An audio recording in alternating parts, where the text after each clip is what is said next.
반갑습니다. 11월 14일 주일 큐티 스케치 시간입니다. 오늘 본문은 욥기 24장 1절로 25절까지의 말씀입니다. 오늘 본문은 이렇게 시작합니다. 어찌하여 전능자는 때를 정해 놓지 아니하셨는고 그를 아는 자들이 그의 날을 보지 못하는고. 오늘 본문은 이 욥이 계속해서 이야기를 하고 있는데요. 전능자가 때를 정해놓지 않으셨다. 심판의 때를 정하지 않으신 것 같다. 하나님은 심판하셔야 되는데. 오늘 이 쭉 읽어보면요, 욥의 입장이 친구들하고 똑같다는 것을 보게 됩니다.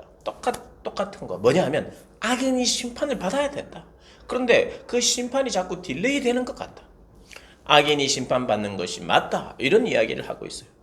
근데 이전에는 어떤 이야기 했느냐 하면, 악인이 항상 심판을 받느냐, 모든 악인이 심판을 받느냐, 안 받는 사람도 있지 않느냐, 악인은 오히려 더 잘 되고 득세하는 것도 있지 않느냐, 악인은 반드시 멸망된다는 것을 자꾸 나에게 강요하면서 내가 악인이라고 이야기하지 말라, 이렇게 이야기했던 사람이에요.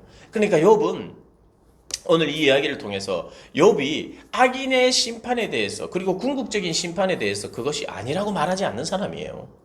그건 성경 전체가 이야기하는 악인이 멸망, 의인이 구원, 이건 성경이 진리인데요.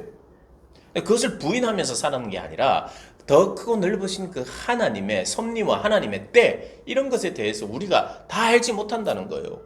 그래서 증상적으로 현상적으로 나타나는 게 악인의 득세가 더 계속되는 것 같은 것도 우리가 보지 않느냐라는 거예요. 그러나 일반적으로 하나님이 징계하시는 게 맞고 심판하시는 게 맞다. 그런데 그 전능자가 때를 정해놓으시지 않은 것 같다. 그래서 답답하다. 이런 악인들이 득세하는, 오히려 의인은 고난을 받는. 그래서 보상과 심판의 때, 이 보상과 심판의 때 악인이 득세하는 것, 나도 더 이상 이 세상에서 그런 것들을 자꾸 보고 싶지 않다. 하나님이 그것을 처리해 주시기를 원한다. 이렇게 이야기를 합니다. 그러면서 이제 2절부터 쭉 악인들의 그 어떤 착취의 만행, 악인들의 삶, 그들은요, 가난한 이들을 처참하게 만듭니다. 빼앗아 버립니다. 5절부터 읽어보면 이렇습니다.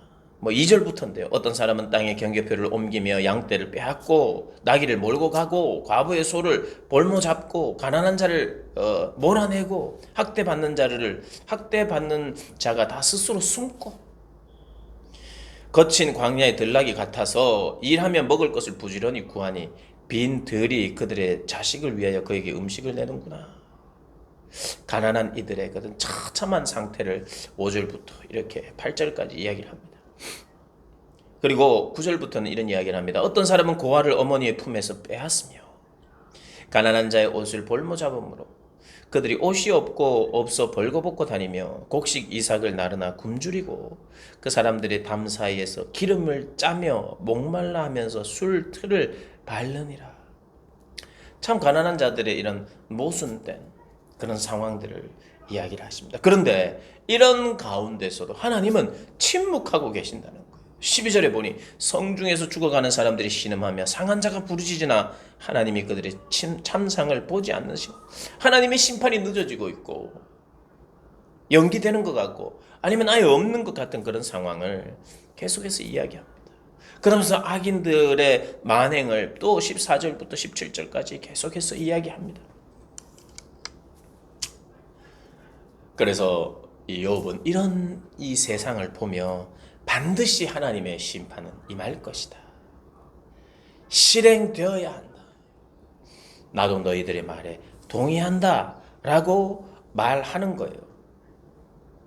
그런데 25절의 마지막으로 이런 이야기를 합니다. 가령 그렇게 되지 않을지라도, 그 심판이 일어나지 않을지라도 누가 내 말을 거짓되다고 지적하거나 내 말을 헛되게 만들 자가 누구냐.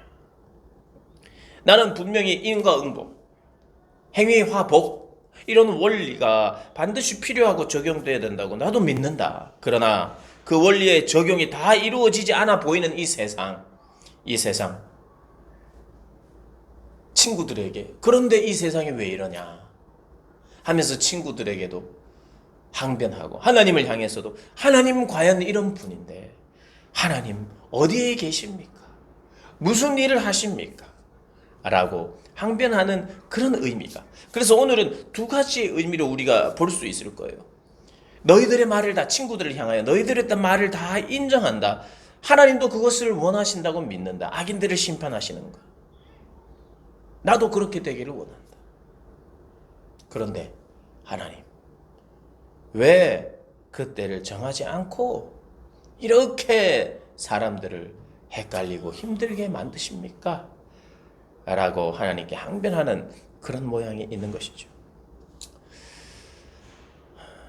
우리가 악을 이렇게 보면서 우리가 하하하 웃으면서 이 세상은 뭐 어쩔 수 없어. 그런 곳에서 내가 그냥 그것이 세상이니 하고 그렇게 내 나름대로 열심히 살고 뭐 즐겁게 살고 행복하게 살자. 이건 기독교인의 자세가 아니에요. 악을 보면 안타까워해야 돼요. 악이 없어지기를 바라야 돼요. 안타까운 애착이 있어야 돼요. 세상이 정화되고 새롭게 되어야 되는, 불의를 보고 기뻐하지 않는 모습이 우리에게 있어야 돼요. 그래서 우리가 이 세상을 살 때 마냥 행복할 수는 없어요. 무관심하고 내가 안 듣겠다 그럴 수 없어요. 악을 보면 안타까워야 돼요. 그래서 일정한 정도의 스트레스가 우리에게는 있게 되어 있어요. 세상을 살면서. 어찌 그게 없을 수 있어요?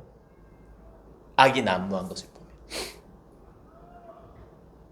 그러나 그것을 또 안타까워하면서 하나님께 기도하면서, 그래서 하나님의 때가 있고 하나님의 뜻이 있다는 것을 알면서 안타까워하는 가운데 하나님으로 인한 평안함이 이렇게 공존하는 거죠. 공존. 이게 우리의 삶의 자리인 것입니다. 그런 공존이 우리 안에서 있으면서 하나님의 그 가운데서도 하나님의 평안과 위로를 얻으며 내가 이 악한 세상에서 어떻게 살아야 될지를 또 보면서 그렇게 사는 것이 우리의 자리입니다. 그런 우리의 자리를 지키며 사는 여러분들 되시기를 주님의 이름으로 축복합니다.